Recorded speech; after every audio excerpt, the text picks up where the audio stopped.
Namaskar and welcome to Adyog. Today we're going to talk about enlightenment, myths, and the reality. Entirely different. We're going to talk all about it. If you're new to the channel, on this channel we keep sharing this kind of information which involves yoga, astrology, and other aspects of spirituality, so-called spirituality. If by any chance you want to have your own personal yoga schedule according to your body and astrology consultation, link is in the description. Send me an email. Let's get into the Enlightenment. Enlightenment has been very popularized in a way as if something miraculous will happen the moment it will happen. Yes, it's miraculous. But we try to visualize it. We think something visual will happen. You will start seeing some gods and goddesses or something like that will happen. Many people have. If you don't have this confusion, very good. If not, some people have it. Now at the same time, the same confusion is with Kundalini also. I will talk about Kundalini in another video. Now what is happening with enlightenment, that's another story. When we talk about enlightenment, we never go deeper into the word itself. When something is enlightening, it gives you another perspective or another vision to think about those things. It could be daily, it could be something very, very, very normal in your life. But the moment you see it with a different eye, with that enlightening eye, everything changes. And this is the change we are looking for.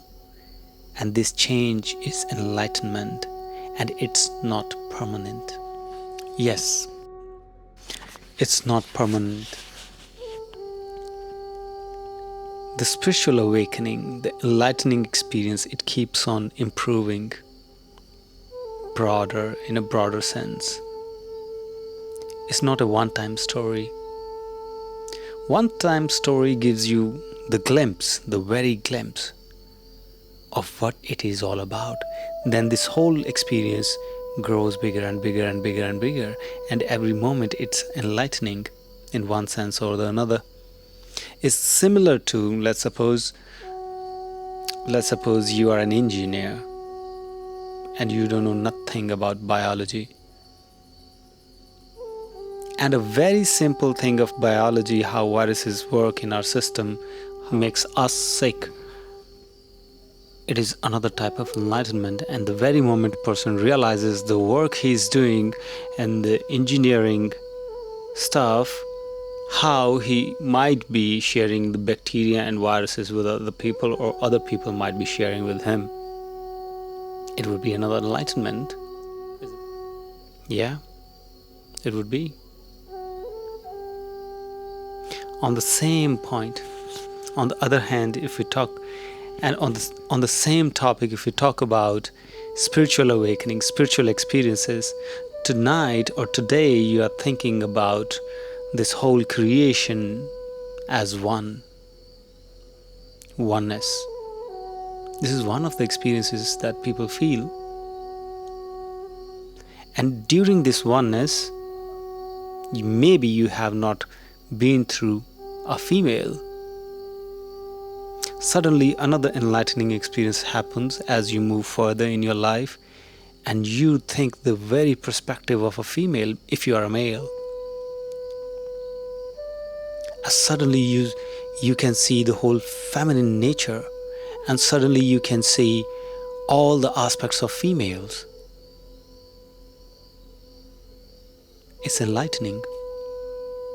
Because the very first step of enlightenment takes you so deep that you can go deeper into every other aspect, and you become wise, slowly, growing.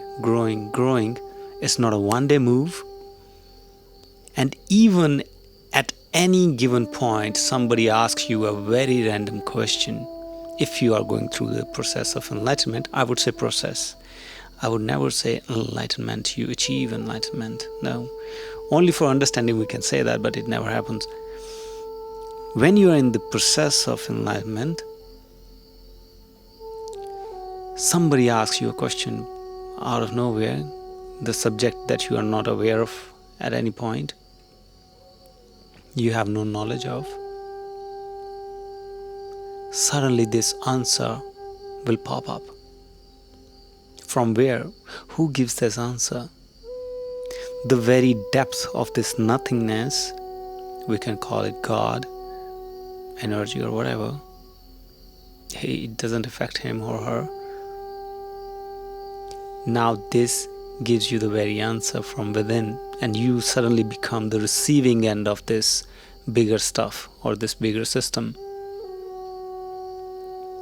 And as information comes to you, you just plainly spread it forward. And this is the truth of enlightenment. There is nothing poof, happening, but this is that moment also. To be true, this is that moment also. And suddenly you realize something, and everything is like poof, wow, you know. But it takes time to sink in and to use it again. So don't fancy about enlightenment is just another process, because you already are divine. There are some practices which makes you get into your divine self, and then enlightenment is automatically happening. The moment you are trying to focus on enlightenment or moksha or something, the desire chakra, the root chakra becomes so active that it doesn't mean you are thinking about, oh, it's a very holy desire. A desire is a desire, and any desire is not bad at all. Now, but when we are entering into the lower chakra, that's where the whole manipulation can happen, and you may lose your track. So forget about enlightenment, forget about anything, all the results that you might want to have. Get into the process to know yourself. Again, this is again a desire, but this is a very little desire, you know. Nobody's so much focused. Or maybe exceptions are there, that I want to know myself. Because there is no prize between, because there is no prize behind it to know yourself. When we talk about enlightenment or Kundalini awakening, we see a prize behind it. Desires become so prominent there. Otherwise, there is enlightenment is such an easy thing. The moment you want to grab it, it slips away. And the moment you sit down, just be within yourself, meditate on your breath maybe, very genuine practice, and you are there. This is my personal experience. And when I say enlightenment, somebody achieved enlightenment, there is nothing to achieve. You just go through enlightenment. It's a phase, another phase, until you become nothing. And when you become nothing, that's exactly the point. There is no you. And when there is no you, there is everything, which is not you. Exactly. Yeah. I'll see you again in next video. Stay focused. Stay blessed. Namaskar.